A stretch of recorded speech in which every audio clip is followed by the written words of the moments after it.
윤석열 대통령이 비상계엄 선포 후 여인형 전 방첩사령관에게도 전화를 걸어서 작전 상황을 물었던 것으로 YTN 취재 결과 확인됐습니다. 대통령이 비상계엄 상황을 직접 챙긴 정황이 잇따라 드러나고 있습니다. 부장원 기자의 단독 보도입니다. 윤석열 대통령이 비상계엄을 선포한 뒤 여인형 전 방첩사령관에게도 전화를 했던 것으로 확인됐습니다.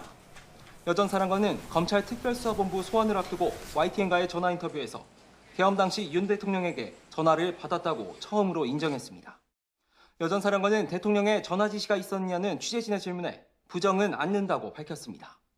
앞서 홍장원 전 국정원 1차장이 계엄 선포 직후 윤 대통령이 전화해 정치인을 체포하라는 지시했다고 증언한 데 이어 이진우 전 수도방위 사령관은 대통령이 전화로 상황이 어떠냐고 물었다고 밝혔고 곽종근 전 특전사령관은 국회로 이동 중 지금 어디쯤이냐는 윤 대통령의 전화를 받았다고 말했습니다. 이런 가운데 윤 대통령이 계엄 당시 상황을 직접 챙긴 정황이 추가로 드러난 겁니다.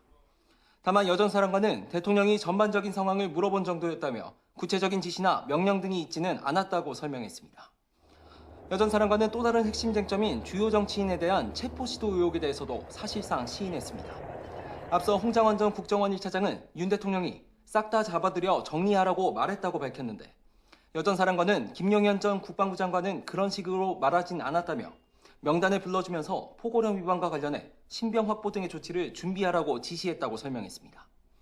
여 전 사령관은 이와 관련해 김 전 장관으로부터 경찰과 협조하라는 지시 들었고 이후 조지호 경찰청장에게 전화해 더불어민주당 이재명 대표와 국민의힘 한동훈 대표, 우원식 국회의장 등 명단에 오른 인물들에 대해 위치 추적을 요청했다고 설명했습니다. 계엄 선포 이후 윤 대통령이 계엄군의 움직임에 직접 관여한 것으로 보이는 정황이 곳곳에서 드러나는 가운데 대통령을 향한 수사당국의 움직임이 주목됩니다. YTN 부장원입니다.